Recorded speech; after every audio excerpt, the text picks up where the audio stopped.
Azərbaycanda meyitdən donor köçülməsi prosesi qanunla tənzimlənir. Biz də Bakı sakinləri arasında sorğu keçirdik. Bəs görəsən sakinlər öz orqanlarını bağışlamağa hazırdılarmı? Mən biləm ki, mən ölüb gedəcəm. Kimsə yaşayacaq, niyə verməyim ki? Nədən verməyim? Qanun icazə verir, din icazə vermir axı. Din icazə vermir, olmaz. Nə bilim, bilmirəm. İstəyərdim, ancaq sağlam orqan olarsa.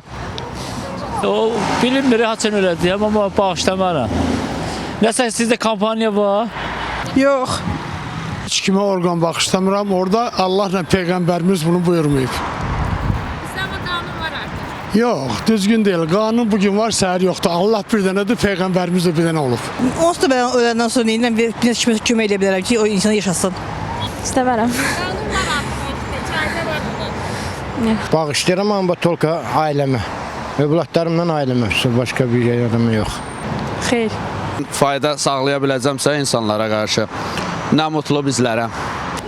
Pulla verəcəm ya pulsuz? Pulsuz könüllüdür. Könüllüdür. Niyə vermirəm ki, verərəm.